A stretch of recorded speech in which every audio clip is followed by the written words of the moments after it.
अविचल चला, अविरत चला, तेरे बाद भी तेरा नाम चला। सेवा, समर्पण और सद्भाव से निरंतर तेरा काम चला। कर्म को ही अपना धर्म बनाकर तूने नया इतिहास रचा। जननायक की बात चली तो किस्सा तेरा ही जगदेव राम चला। कहते हैं मानव के जन्म के साथ ही उसका भाग्य उसके साथ जुड़ जाता है। वो कहां जन्म लेता है, क्या करता है, क्या बनता है, सब पहले से ही तय होता है। मगर कुछ लोगों को देखकर यह प्रतीत होता है कि वो स्वयं विधाता से अपने भाग्य में कर्मयोग, कर्तव्य निष्ठा एवं ध्येयवादिता लिखवा कर लाए हैं।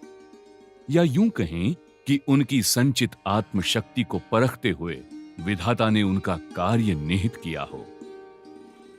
मनुष्य जन्म से महान नहीं बनता, कर्म, व्यवहार और संस्कार से बनता है। और जिस व्यक्ति में इन सभी गुणों का असाधारण मिलाप हो, वो अपने आप को समाज और जन कल्याण से दूर रख ही नहीं सकता। वो अपने लिए स्वार्थी हो ही नहीं सकता, बल्कि समाज कल्याण का सारथी बनकर सभी जनों और जातियों के समान उत्थान के कार्य में जुट जाता है। जन कल्याण के यज्ञ रथ के ऐसे ही एक सारथी बने जगदेव राम जी उरांव। छत्तीसगढ़ राज्य के जशपुर नगर के पास बसे एक छोटे जनजाति गांव कोमड़ो में जब अघनु राम और बुचबाई उरांव के घर 9 अक्टूबर 1949 को इस बालक ने जन्म लिया। एक पुरानी कहावत है, पूत के पांव पालने में। शायद उनकी तेजस्विता का आभास मां और पिता को पहले ही हो गया होगा। तभी तो शायद उनका नाम रखा गया जगदेव राम, यानी पूरे जगत के राम। आगे चलकर सचमुच ही भगवान राम की ही भांति तपस्वी बन वनवासियों के दुख हरने, उन्हें संगठन शक्ति से परिचय कराकर राष्ट्र जीवन में अपनी महत्वपूर्ण भूमिका निभाने की प्रेरणा देने के लिए जगदेव राम जी ने अपना संपूर्ण जीवन समर्पित किया। जीवन पर्यंत संसारी व्यवहारों से जलकमलवत रहने का संकल्प वे निभाते रहे। किशोरावस्था में ही बालक जगदेव का परिचय गांव में चलने वाली शाखा के जरिए राष्ट्रीय स्वयंसेवक संघ से हुआ। फिर संघ के शिविरों में भी आना जाना लगा रहा। संघ के गीत और उनका उद्बोधन उन्हें विशेष प्रिय था और संघ के प्रखर संस्कारों ने मानो उनके जीवन की दिशा ही तय कर दी। संघ के 3य वर्ष तक का प्रशिक्षण लेकर और अपनी एमए और साथ साथ शारीरिक शिक्षण की डिग्री हासिल करके वो संघ से ही संलग्न वनवासी कल्याण आश्रम में शिक्षक बनकर आए। यहीं आश्रम के संस्थापक वनयोगी बाला साहेब देशपांडे जी से वे निकट संपर्क में आए। बाला साहेब ने जगदेव राम जी के लिए वनवासी समाज की सेवा का ध्येय मार्ग प्रशस्त किया और दोनों अपने इस व्रत पथ पर पूरी कर्म निष्ठा से लगे रहे। पहले वो बाला साहेब के सहायक रहे और उनकी दिखाई राह पर पूरी लगन और श्रद्धा से मार्गक्रमण करते रहे। अपने उत्तराधिकारी के रूप में उनका चयन करते हुए स्वयं बाला साहब ने ही कटक में आयोजित राष्ट्रीय सम्मेलन में कल्याण आश्रम नाम की सारी जिम्मेदारी जगदेव राम जी के समर्थ हाथों में सौंप दी। उन्होंने जगदेव राम जी को अखिल भारतीय वनवासी कल्याण आश्रम का अध्यक्ष घोषित किया। जगदेव राम जी पर संत गहिरा गुरुजी का बड़ा प्रभाव था। वे स्वयं संयमी और शांत संत स्वभाव के थे। अपने इसी स्वभाव के कारण अनेक संतों और महानुभावों के सानिध्य में रहकर उनका व्यक्तित्व विकसित होता रहा और उनका कठिन कर्तव्य तप अविरत चलता रहा। वनयोगी बाला साहब देशपांडे जी के पश्चात जगदेव राम जी 25 वर्षों तक कल्याण आश्रम के राष्ट्रीय अध्यक्ष रहे। अपने कार्यकाल में उन्होंने आश्रम के हर आयाम में रुचि लेते हुए उसका विकास किया। अपने शारीरिक शिक्षण की डिग्री के कारण खेलकूद विभाग में उनका विशेष ध्यान रहा। महिला कार्य, जनजाति हित रक्षा, ग्राम विकास, विभिन्न जनजाति संगठनों से संपर्क, ऐसे कई आयामों में उनका निपुण मार्गदर्शन कार्यकर्ताओं को सातत्य से मिलता रहा। खेलकूद के साथ साथ स्वास्थ्य या आरोग्य संवर्धन पर उनका विशेष ध्यान था। वनांचलों में दूरस्थ जनजाति गांवों में स्वास्थ्य के प्रति जागरूकता लाने हेतु तथा उन बीमार व्यक्तियों की सेवा हेतु जो अस्पताल नहीं जा पाते, वनवासी कल्याण आश्रम द्वारा आरोग्य रक्षक योजना चलाई जाती है। जगदेव राम जी इन आरोग्य रक्षकों के प्रशिक्षण एवं मनोबल बढ़ाने पर जोर देते थे। आश्रम के चिकित्सा शिविरों को दूर दराज के इलाकों तक ले जाने का उनका हमेशा प्रयास रहता। आज जशपुर में बने आश्रम के नए अस्पताल को जगदेव राम जी का नाम मिल रहा है, ये बड़े सौभाग्य की बात है और जगदेव राम जी को कल्याण आश्रम की यथोचित श्रद्धांजलि भी। समाज की परंपराओं को जागृत रखने और परिवार को संस्कारित करने में महिलाओं के अमूल्य योगदान को जगदेव राम जी भली भांति पहचानते और सराहते थे। उन्हें शिक्षा एवं स्वास्थ्य प्रति जागरूक बनाकर युवती शिविर, कन्या पूजन, नारी सम्मेलन जैसे कार्यक्रमों के माध्यम से महिला शक्ति के प्रबोधन में जगदेव राम जी का बहुत बड़ा योगदान है। रांची के अखिल भारतीय महिला सम्मेलन में महिला कार्यकर्ताओं को उनका विशेष मार्गदर्शन प्राप्त हुआ था।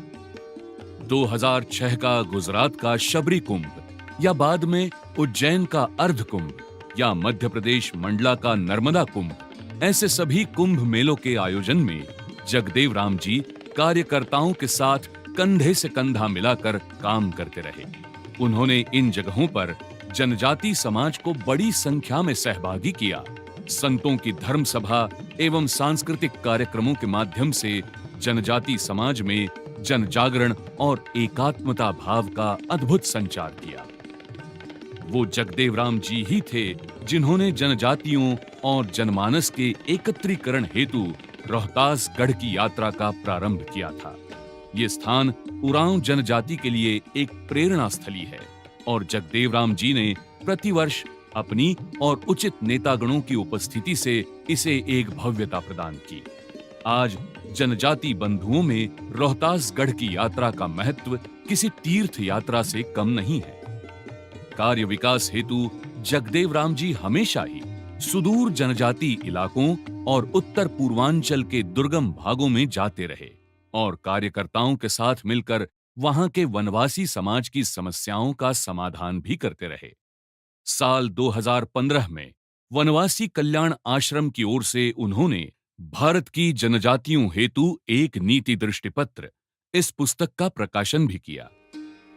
इसी हेतु विचारों के आदान प्रदान एवं चिंतन मंथन के लिए कार्यकर्ताओं के लिए कार्यशालाओं का भी आयोजन उन्होंने किया।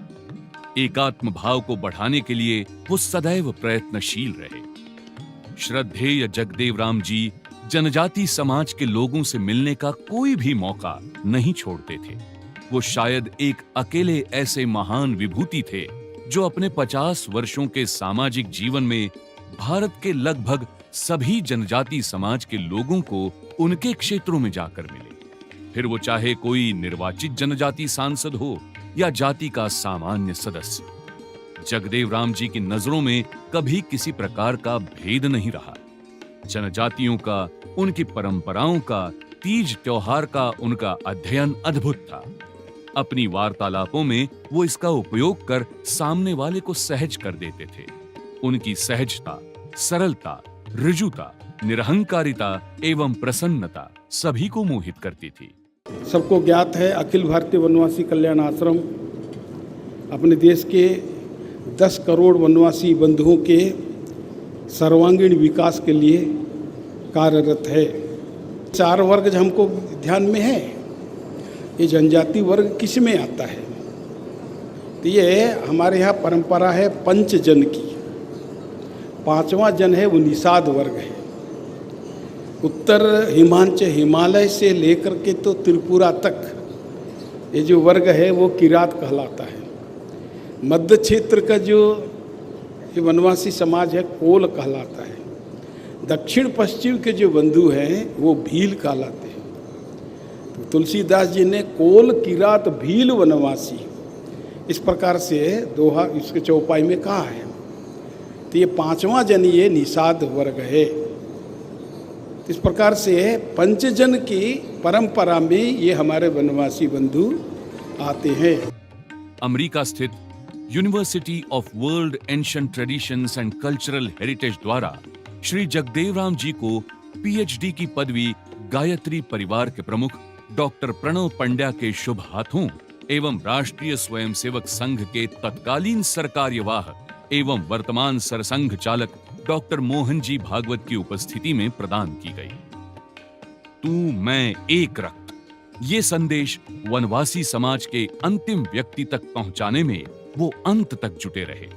15 जुलाई 2020 को जगदेव राम जी का जीवन प्रवास तो समाप्त हुआ, लेकिन जाने से पहले आचार विचार और व्यवहार की एक अनोखी विरासत वे हमारे लिए छोड़ गए हैं। जगदेव राम जी जैसा तपस्वी नेतृत्व बार बार निर्माण नहीं होता, लेकिन उनके रूप में ऐसा देव दुर्लभ नेतृत्व कल्याण आश्रम को प्राप्त हुआ और उनके मार्गदर्शन में कार्य करने का सद्भाग्य देश के हजारों कार्यकर्ताओं को मिला। उनके प्रेरक विचार और स्मृति ही हमें जनजाति विकास के कार्य में प्रेरणा देती रहेगी। कल्याण आश्रम की उपलब्धियों के बारे में जब कभी विचार होगा, तब जगदेव राम जी जैसे उत्तुंग नेतृत्व का निर्माण ये सबसे प्रमुख उपलब्धि मानी जाएगी। हम सब भारतवासी हैं, हम सब भारतवासी हैं। कौन आदि है सब अनादि है, हम सब भारतवासी हैं, हम सब भारतवासी हैं। पुरखे सब के खून एक है, नगर ग्राम वनवासी हैं। हम सब भारतवासी हैं, हम सब भारतवासी हैं।